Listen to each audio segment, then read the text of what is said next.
বাংলাদেশের কিশোরগঞ্জ জেলার বিস্তৃত হাওরের বুকে এক নয়নাভিরাম গ্রাম এন সহিলা। এন নামের মাঝেই লুকিয়ে আছে ইতিহাসের ছোঁয়া। মুঘল আমলের নসরত শাহের নামানুসারে এই বিশেষ পরিচয়। চারদিকে যত দূর চোখ যায় ধুলছে সোনালি ধানের সমুদ্র। হাওরের কোমল বাতাসে ধানগুলো নরম ছন্দে দোল খাচ্ছে। চাষিরা এখন ব্যস্ত সময় পার করছেন। কেউ ধান কাটছেন, কেউ রোদে শুকাচ্ছেন, আর কেউ বা সেই শুকনো ধান থেকে চাল তৈরির প্রস্তুতিতে মগ্ন। হাওরের বুক জুড়ে জীবনের এক সুন্দর উৎসব, সোনালী স্বপ্নের মধুর বাস্তবায়ন।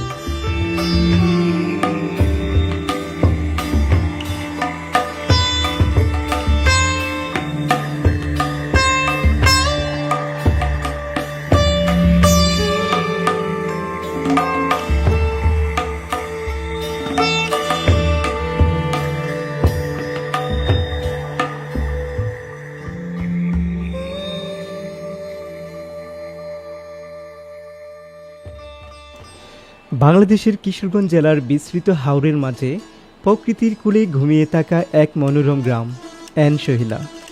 গ্রামটির এন বর্ণটি শুধু একটি অক্ষর নয়, এটি মুঘল আমলের ইতিহাস বহন করেছে। ধারণা করা হয় এন এসেছে তৎকালীন শাসক নসরত শাহের নাম থেকে, যার স্মৃতিকে সম্মান জানিয়ে গ্রামের নামকরণ করা হয় এন সহিলা।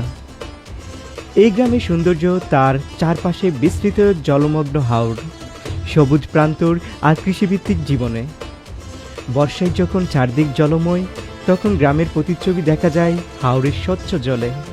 আর শুকনো মৌসুমে ধান ক্ষেত যেন সোনার মাঠে রূপ নেই।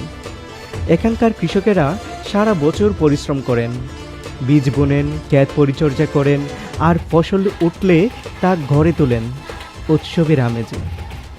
এন সহিলা শুধু একটি গ্রাম নয়, এটি এক জীবন্ত ইতিহাস, এক সাংস্কৃতিক ঐতিহ্য, আর প্রকৃতির মাঝে গড়ে ওঠা মানুষের জীবনের সহজ সুন্দর রূপ।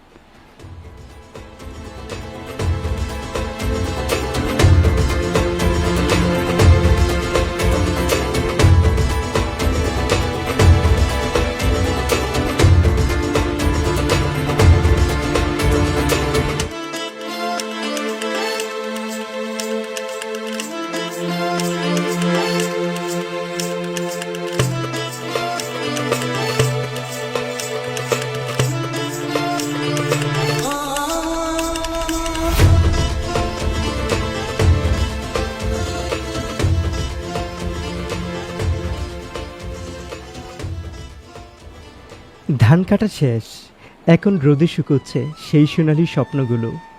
গ্রামের উঠোন জুড়ে ছড়িয়ে আছে রোদ পোহানো ধান। তপ্ত রোদে চাষিরা পিছনে ফিরে না তাকিয়ে দিনভর মুঠো মুঠো ধান উল্টে দিচ্ছে। এক পাশে হাসি, অন্য পাশে কষ্ট। রোদের ঘামে মিশে আছে সংসারের আশা, আগামী দিনের চাল।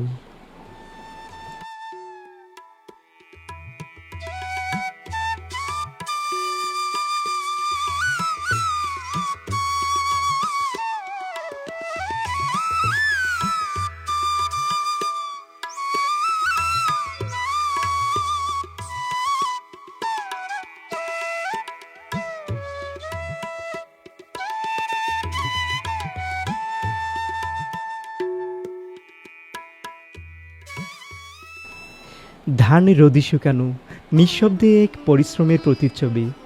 এই দৃশ্য শুধু শস্য শুকানো নয়, এটা জীবনের সংগ্রাম আর সাফল্যের এক নিঃশব্দ উদযাপন।